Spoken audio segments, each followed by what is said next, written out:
My dear friends, welcome to everyone to my channel Bhudeb hair.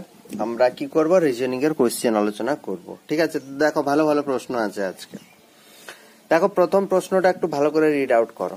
দেখো বলেছে if plus sign means into অর্থাৎ multiplication, ভাগ সাইনটার মানে plus, অর্থাৎ আমরা যেরকম জানি যে যোগ মানে হচ্ছে যোগ করা, মানে জেনারেল সেন্সে যেগুলো জানি, যোগ মানে যোগ, ভাগ মানে ভাগ করা। বাট এই কি দেখো রিজনিং মানে বুঝতে পারছো কি করেছে, চেঞ্জ করে দিয়েছে। যেখানে প্লাস থাকবে সেখানে তোমাকে প্লাসের বদলে ভেবে নিতে হবে ইনটু, যেখানে ভাগ চিহ্ন থাকবে ভাগের বদলে তোমাকে ধরে নিতে হবে এখানে প্লাস সাইন আছে, যেখানে মাইনাস সাইন থাকবে সেখানে তোমাকে ভাগ সাইন আছে বলে মনে করতে হবে, অ্যান্ড যেখানে ইনটু আছে সেখানে তোমাকে নেগেটিভ সাইন দিতে হবে। তারপর তোমাকে প্রবলেমটা সলভ করতে হবে। তাহলে জাস্ট একটু মানে জাস্ট কি আছে, প্রথমে সাইনগুলো ঠিকঠাক করে লিখলে তারপর একদম সোজা হয়ে যাবে। তাহলে যেটা প্রশ্নে দেওয়া আছে 7 + 2 ভাগ 10 - 5 × 18 আমি লিখে নিলাম যেমন যেমন দেওয়া আছে।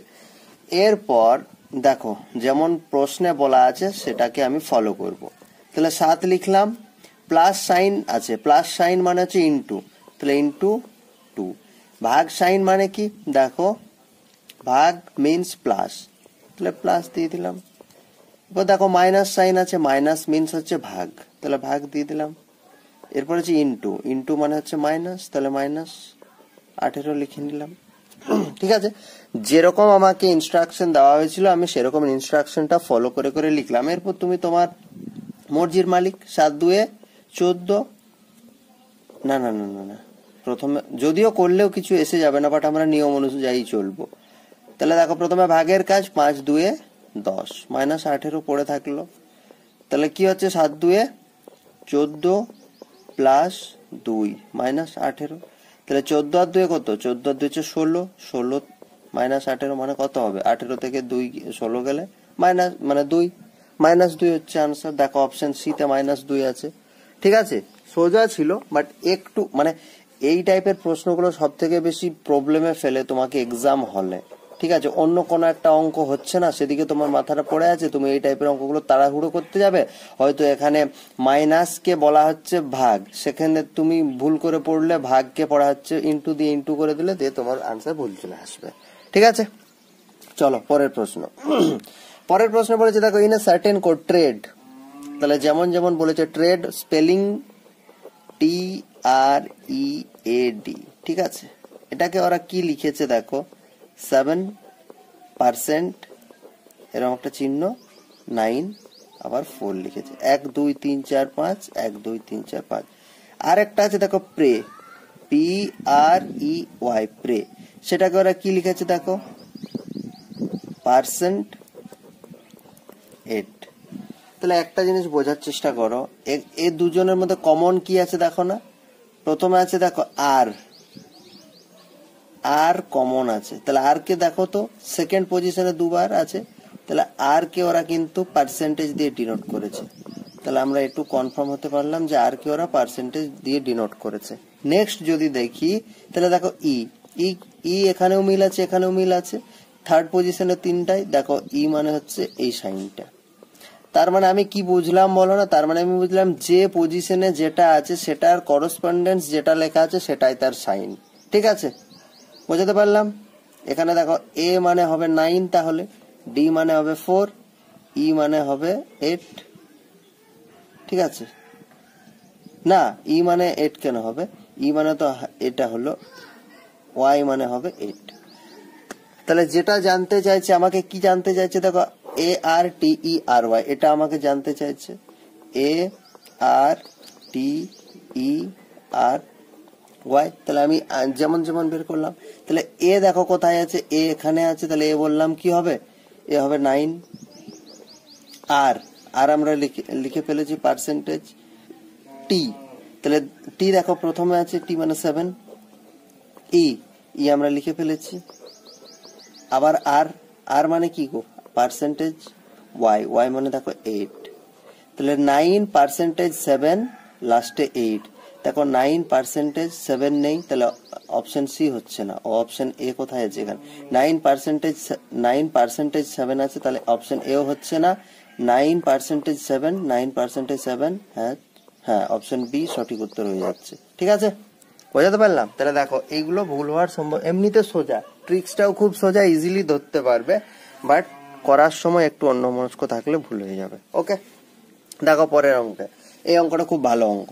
পরের অঙ্কে কি বলেছে? তোমাকে বলেছে 7 + 8 + 5 + 3, এটা সমান, তোমাকে একটা ডেটা দিয়েছে ওরা, এবং আরেকটা ডেটা দিয়েছে 9 + 2 + 5 + 6, এটা সমান একটা তারা ডেটা দিয়েছে। তাহলে তুমি বাস্তবে বুঝতে পারছো এই ছোট ছোট চারটে সংখ্যা যোগ করে এগুলো কোনোদিনই আসার সম্ভাবনা নেই। তাহলে তুমি বুঝতে পারছো যে ওরা কোনো ট্রিক্স অ্যাপ্লাই করেছে। তাহলে কি ট্রিক্স হতে পারে চলো একটু ভাবা যাক। তাহলে দেখো 7 আর 8 15, প্রথমে যোগ করে দেখি 7 আর 8 15, 15 আর 5 20, 20 আর 5 23, না 23-এর সাথে তো কোনো একটা জিনিস আসছে না। বাট হঠাৎ করে আমার মাথায় ক্লিক করে গেল, দেখো এখানে কত আছে 7, সেই 7কে ওরা কত লিখেছে 6, এখানে কত আছে 8, 8কে কত লিখেছে 7, এখানে কত আছে 5, 5কে কত লিখেছে 4, এখানে কত আছে 3, 3কে লিখেছে 2, অর্থাৎ 1 মাইনাস করে করে লিখেছে।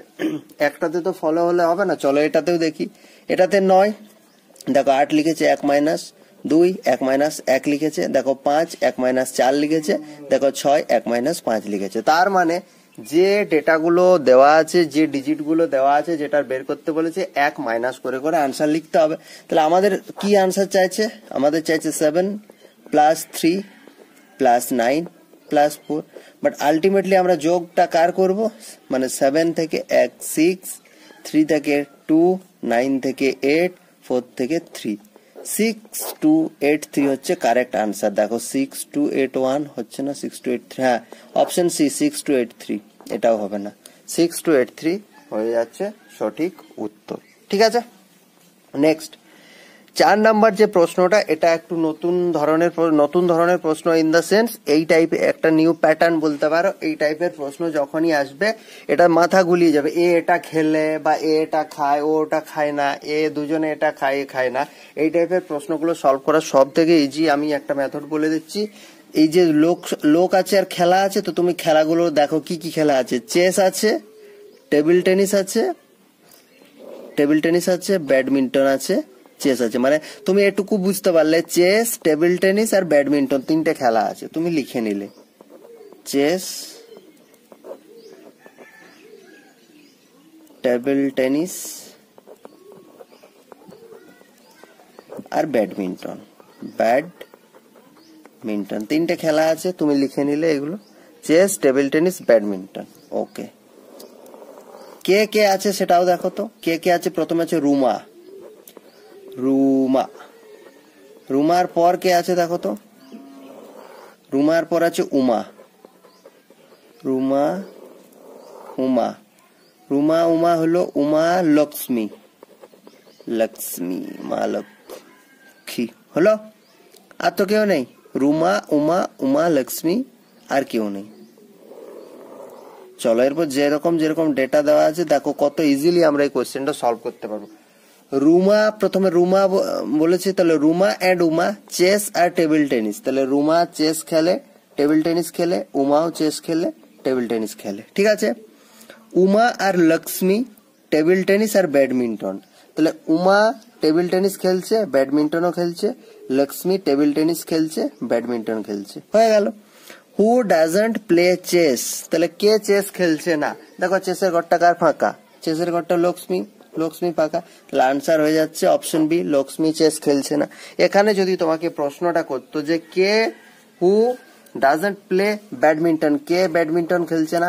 দেখো রুমা ব্যাডমিন্টন খেলছে না, তখন রুমা হয়ে যেত অপশন। প্রশ্নটা এরকমও হতে পারতো যে এই যে 3টে খেলার নাম আমি বললাম, একটা বললাম চেস, একটা বললাম টেবিল টেনিস, আর একটা কি যেন বললাম ব্যাডমিন্টন। ঠিক আছে, একটা বললাম ব্যাডমিন্টন।